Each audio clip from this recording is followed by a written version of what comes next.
Under a moon that refused to blink, the wolves of the Iron Hollow pack gathered in silence, not out of respect, but fear, because the night itself felt unsettled, as if something long buried had begun to breathe again.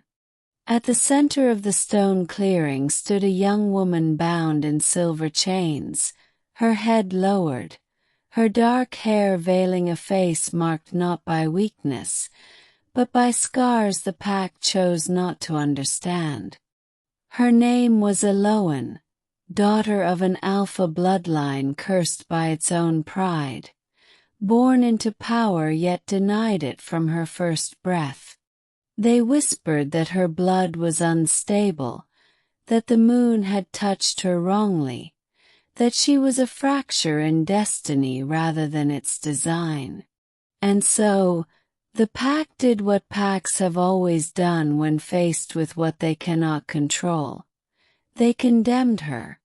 The Alpha, her own uncle, stood above her with eyes hardened by tradition, declaring that her blood would bring ruin, that her presence twisted the balance, and that the only mercy left was exile before the next full moon rose. Eloan did not beg. She did not cry. She listened because silence had taught her truths words never could. When the chains fell away and she was cast beyond the boundary stones, the forest did not recoil. It opened. The trees leaned inward, shadows stretching protectively, as if recognizing something the wolves had forgotten. Each step she took deeper into the night pulled her further from fear and closer to remembrance.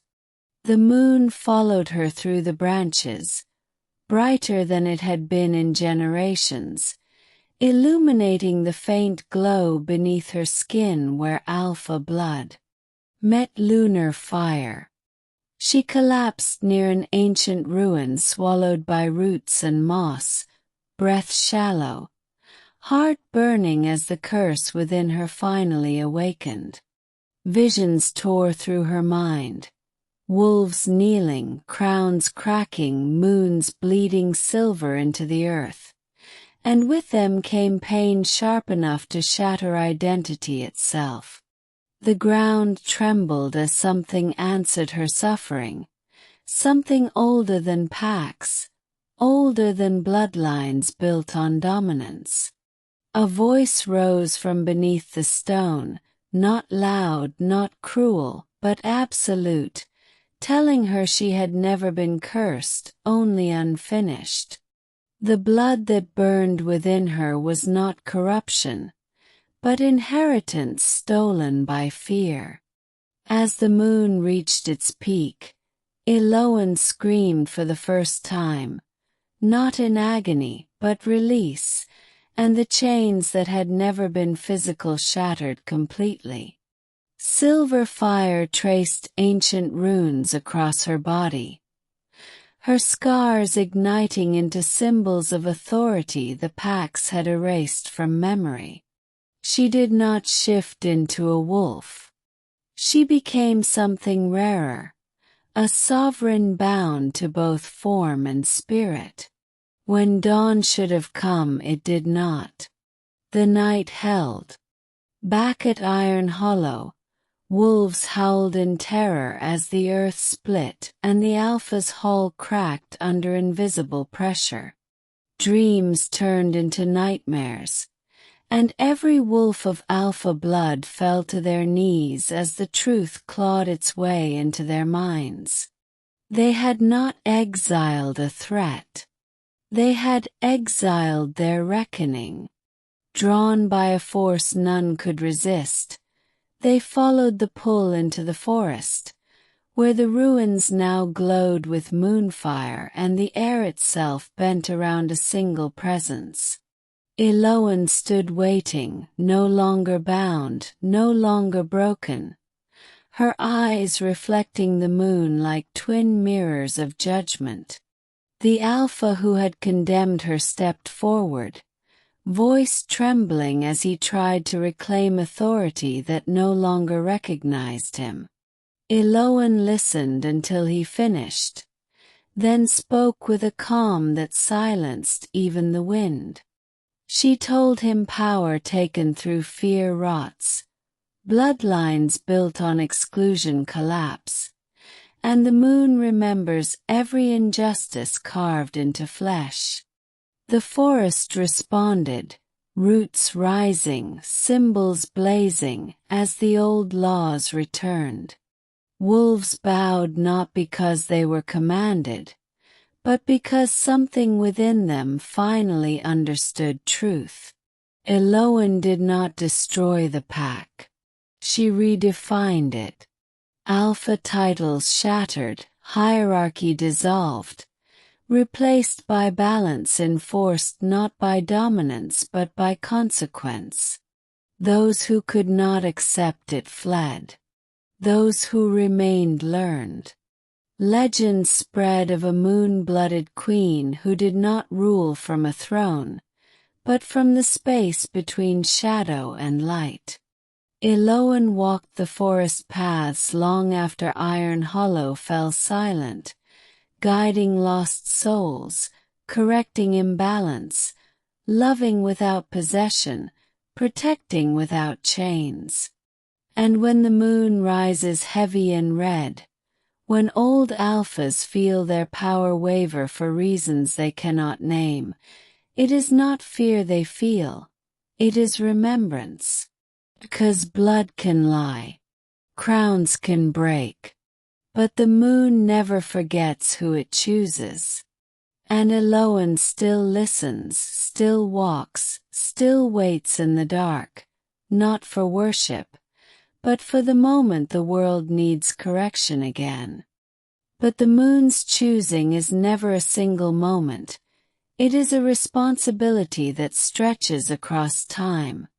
And Eloan learned this as the nights deepened and the world began to test the balance she had restored.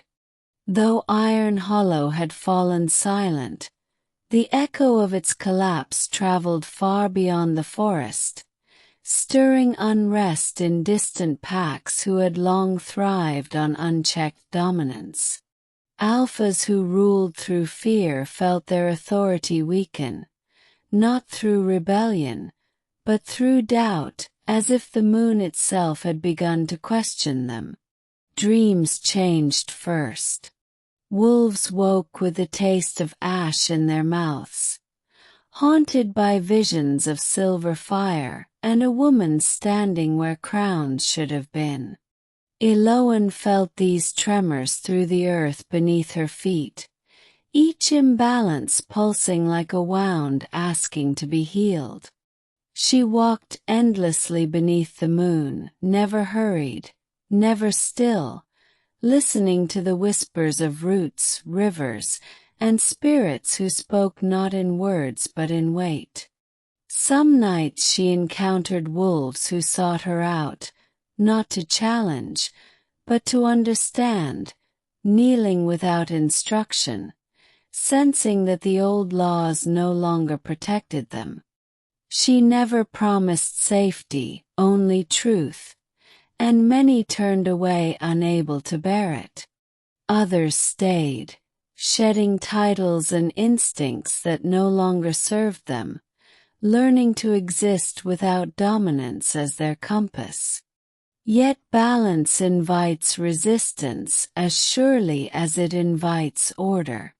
Beyond the lunar forests, a coalition of fallen alphas began to form, bound not by loyalty but by shared terror of irrelevance. They spoke of Eloan as an abomination, a corruption of the natural order, claiming the moon had erred, that power must belong to those willing to seize it. Their hatred fed something darker still, something ancient that thrived on fractured authority and remembered a time before the moon held judgment. Eloan sensed it stirring long before it revealed itself, a hollow pressure in the silence, an absence where life should have been. This darkness did not roar or rage. It consumed quietly, offering alphas freedom from consequence, promising them restored dominance in exchange for surrender. One by one they accepted, branding themselves with forbidden marks that bled shadow instead of blood. The night grew heavier as their influence spread, forests withering, wolves turning feral not from hunger but from emptiness. Eloan stood alone at the edge of a dying woodland, feeling the weight of every choice she had made, understanding at last why the moon had demanded a keeper rather than a queen. To rule would have been simpler. To dominate would have been faster. But balance required endurance, sacrifice, and the willingness to be hated by those who feared change. She stepped into the corrupted lands without hesitation, moonlight dimming around her as if bracing for impact. The darkness recognized her immediately, not with mockery, but with caution, for it remembered her kind from a forgotten age. It spoke through the mouths of corrupted alphas, twisting their voices into a chorus that accused her of weakness, of restraint, of denying wolves their true nature. Eloan listened, because listening had always been her weapon, and in their accusations she heard the truth they refused to face. When she finally spoke, the ground cracked beneath her feet, not from force, but from inevitability. She told them power without balance devours itself, that freedom without consequence becomes hunger, and that the moon's law was not a cage, but a safeguard against extinction. The battle that followed was not one of claws and blood alone, but of will and memory. Spirit wolves rose from moonlit mist, not attacking, but standing as reminders of what had been lost.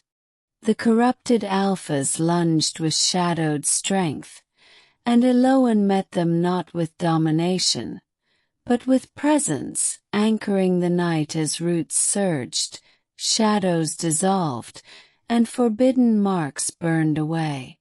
Each fallen alpha faced not death, but truth, collapsing beneath the weight of their own choices.